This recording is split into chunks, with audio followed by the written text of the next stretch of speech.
Uncharted 4: A Thief's End by Naughty Dog. Uncharted 4: A Thief's End went into development in 2011.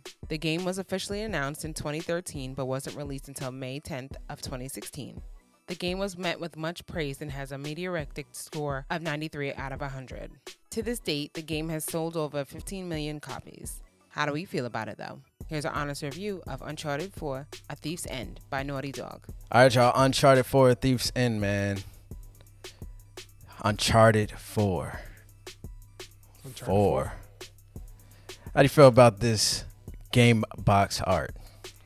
I've always hasn't been a fan of it. I just feel like it's kind of too moody when you think about the game, it is kind of moody, but not this moody. Like he looks just really stressed out. From the stuff that you do in the game, I understand why he's looking like that. That looks like him before, like, the second to last mission. As far as how beat up and old and everything, the game has aged him about 5 years and everything like that. Yeah. The flow of this game, man, it's a really solid game. If his brother kind of pops up from nowhere, his brother needs his help. And what is a brother to do but help their brother, right? I mean, you have to do it.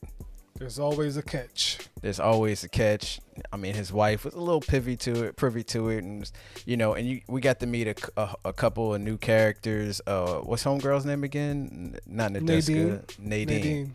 Nadine. She's fire. She kind of whoops your ass and kind of helps you at some point in the game.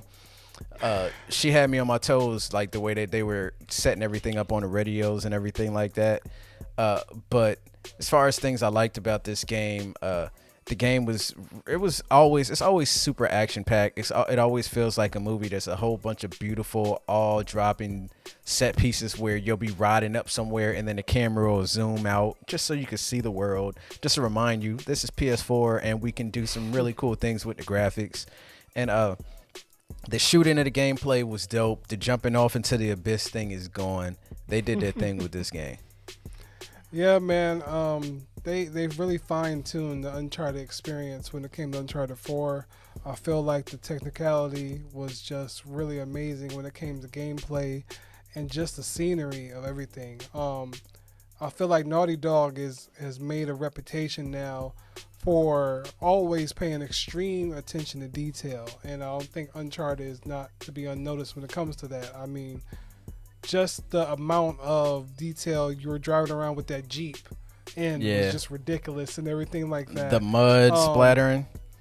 Yeah, man. Like it's just really, really crazy when you think about it. The sound, all the sounds in this game was A1. And when you think about the gunplay and the grappling hook, I think those were two of the things that really came together really nicely because it just made a perfect unison in terms of gameplay. The cast on this game was phenomenal. I thought everybody gave a great dynamic performance.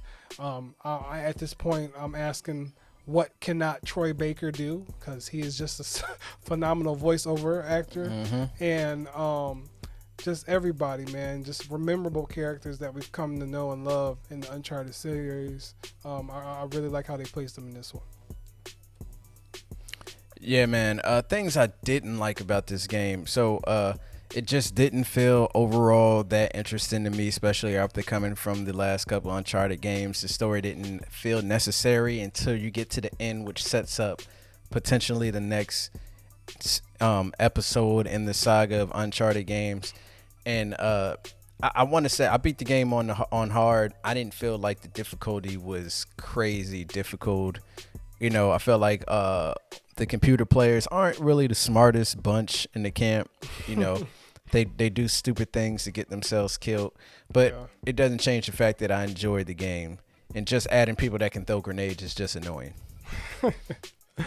Yeah, in terms of the narrative, I feel like Uncharted 4 is somewhere near the weakest just because of how strong of an outing that the previous games had. There was never a dull moment in Uncharted 2 for me. It was always edge of my seat. I can't wait to see what's going to happen next kind of feeling.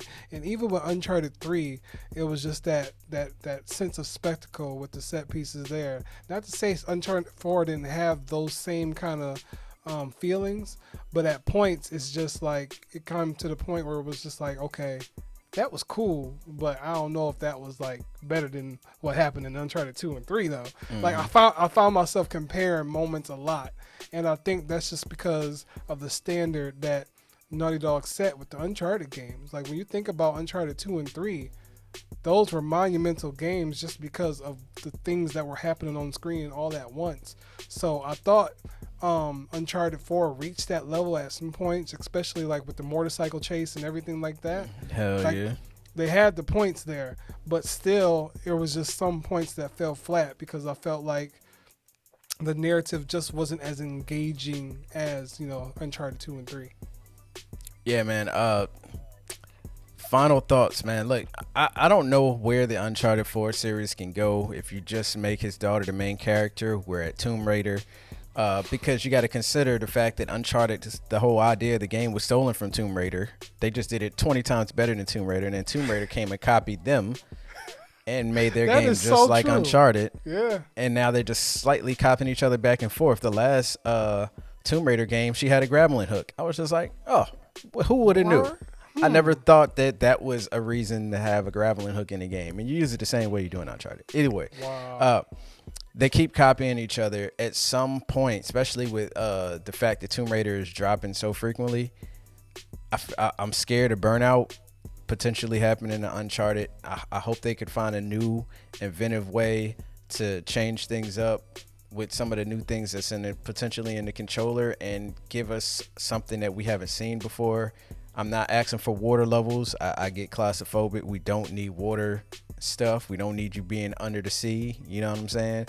But just give us something new.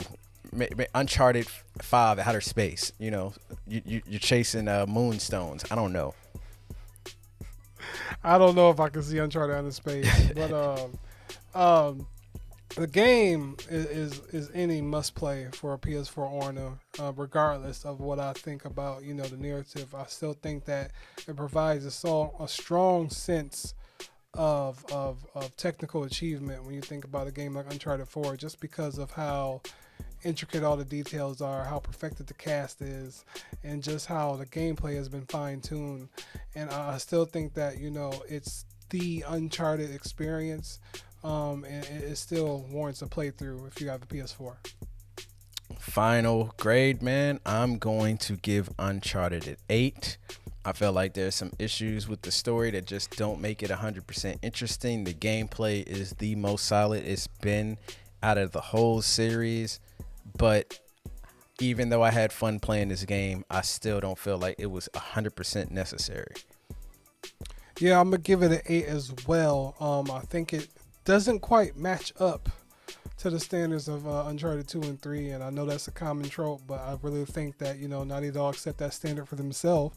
And while they excelled in gameplay and scenery and looks and everything, I still think just kind of missing a couple areas. But shout out to Naughty Dog because they created a really, really dope series.